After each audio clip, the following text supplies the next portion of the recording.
Yeah, I got a microphone. I don't have to hold one. Come on, man. That's right. Good to be the king.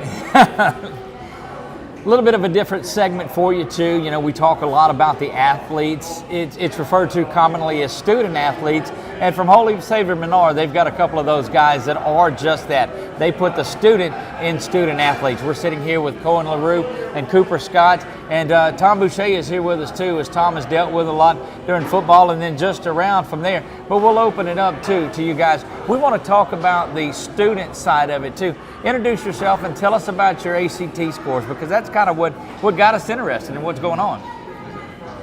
So I'm Coen Laroux, and I have a 31 super score on my ACT and a 35 in math 3 times. So kept missing just that one. What do we? I couldn't finish it off 3 times.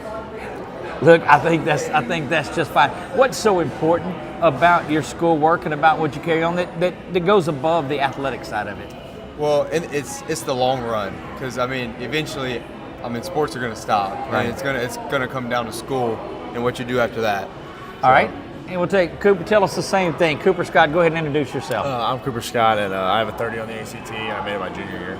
So those of you that are familiar with us, we announced his name during football season, almost renamed the Player of the Week award the Cooper Scott Award, as much as he was on there. But you certainly take care of the athletic side of it. We've seen that, and now playing a lot of different sports. But how important is it to focus on the academic side of it? Yes, sir. With my mom being a principal my whole life, it's always been academics, always first, and definitely in my house, my dad and my mom are always on me about it, and it definitely gets me going to be able to.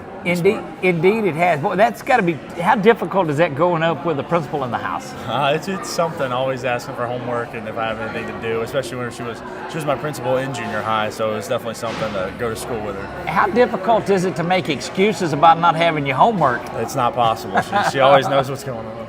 Indeed, she does. I know Tom Boucher has spent some time around the program. Tell us about the guys, Tom, from just from an athletic side of it first, and then morph into it how important it is that you see the leadership academically. Well, Coen's dad being a coach as well, growing up in the sporting world, I think it's key. The grades are hugely important, because if you're going to go to college, not everybody's going to play, college ball. Was that something that was, a dream to play college ball, but then you always like, hey, if that doesn't work out, I got to have the grades?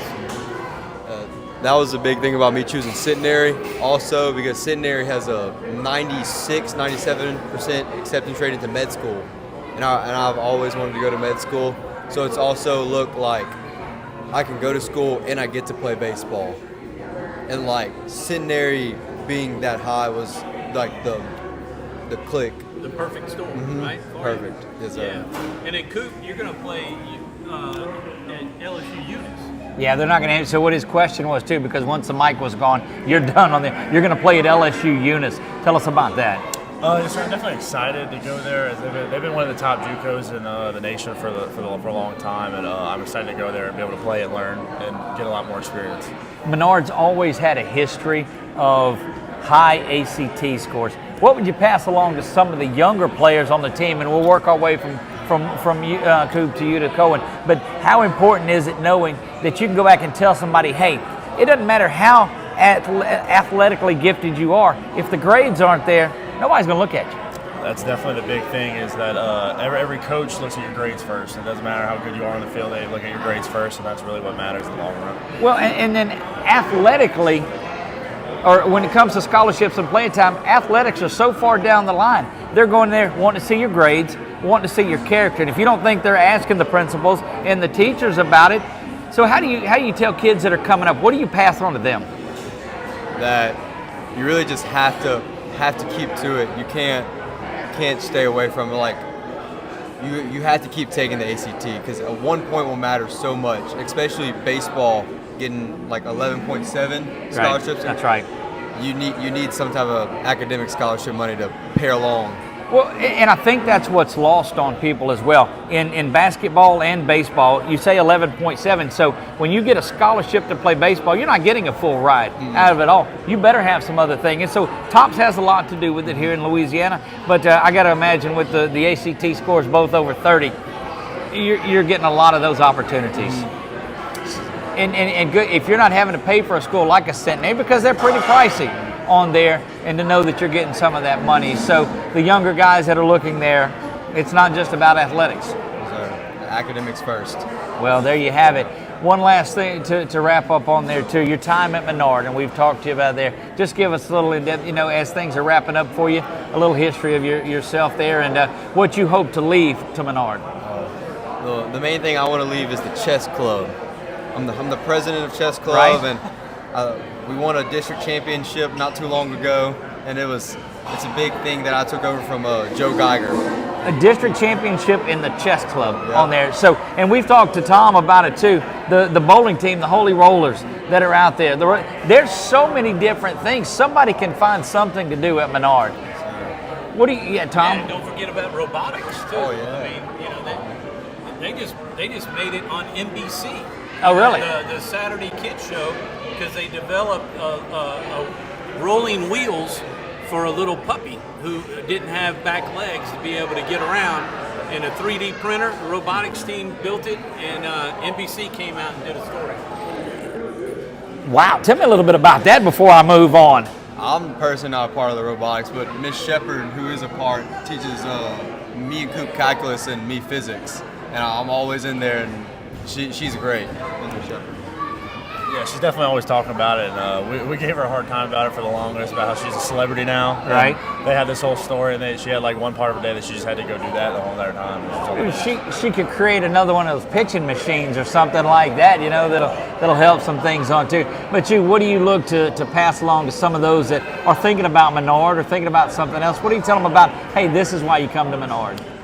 Definitely what I look at was success in the baseball program, and knowing that Coach Jordan was a part of the only team like recently that's been to state or made it or won the state championship in 2007 definitely gives something for me. And to lose it last year, I just want to be able to come back this year and leave a legacy and win it this year. All right, well, we're going to wrap it up with you here on this question, and I'll ask this to both of you too.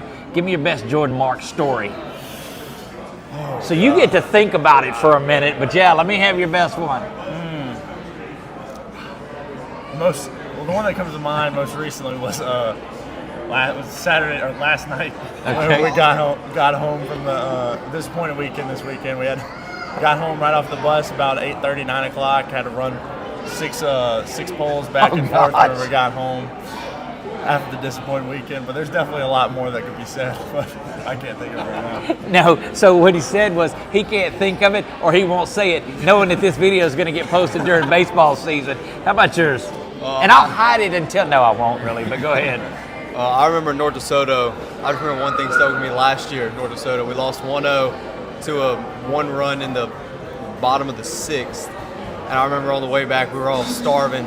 Not a word was said on the bus ride. And Coach Jordan pulled in Derek. He was like, y'all are lucky how you don't feed losers. Or y'all lucky your parents love you. we got to eat.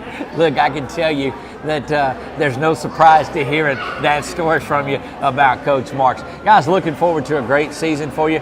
Appreciate what you've done for Menard, what you're doing for our community as well, and best of luck to the future, Coen, as you go to Centenary, and Coop as you go off to LSUE. All right, guys, that's going to wrap it up.